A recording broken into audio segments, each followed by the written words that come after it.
How to pay PLDT DSL home fiber online.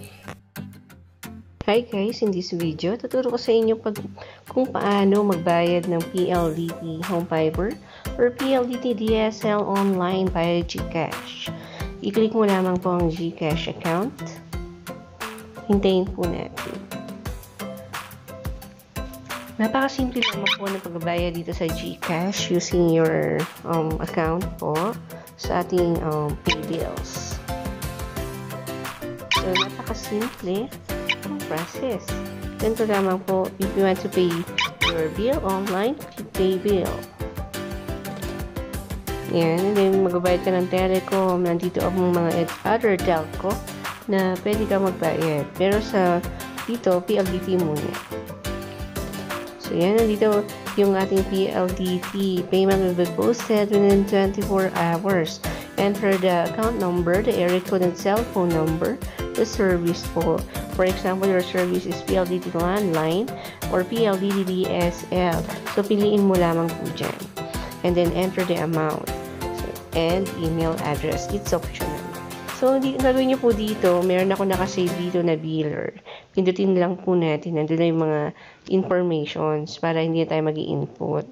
So, yan. Once na okay na po, naklik mo na yung biller details. Andito na yung iyong account number, the area code and the telephone number, the service po na PLDT DSL. Nilagyan ko lang siya ng prepared name. And then, ang gagawin po natin, pay na po natin ng bill.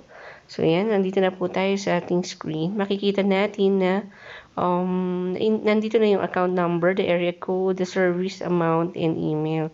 So, mag-enter na po tayo ng amount. Let's say 13.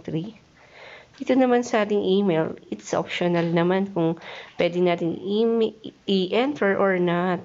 So, click natin ang next.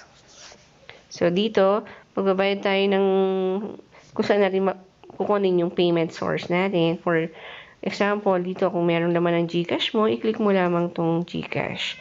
Kung wala naman, pwede naman tayong gumamit ng GCredit.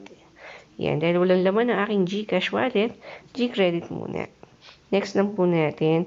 So, yan, nakikita na po natin ang PLDT confirmation. You're about to pay 13 using your GCredit. So, nandito na po yung mga information. Gagawin mo lamang po, i-confirm mo lang yan. So, mapaprocess na po yan.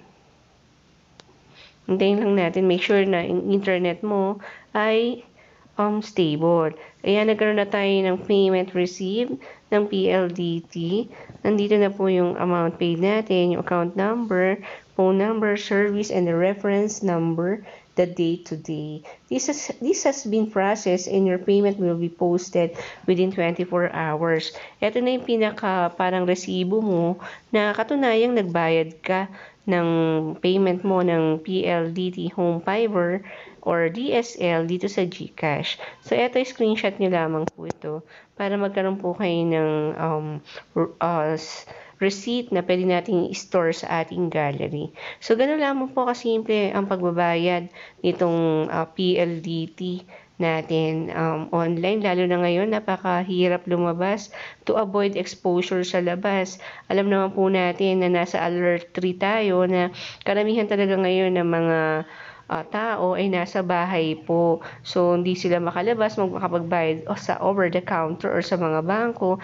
Ang gagawin na lang po natin ay ang magbayad online. Gamitin lamang po natin ang GCash wallet natin sa ating mga transaction ngayong nasa bahay po tayo na ayaw po talaga nating lumabas.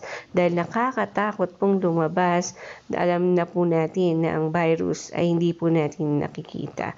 I'm done with this video. I hope nagkaroon kayo ng additional knowledge on how to pay your PLDT home fiber and DSL online. And ganito lamang po ka-easy ang pagbabayad online. So, thank you for watching po and don't forget to like and subscribe my channel po and click the notification bell para lagi po kayo updated sa aking mga tutorials dito sa YouTube. Thank you for watching and have a good day po. Bye!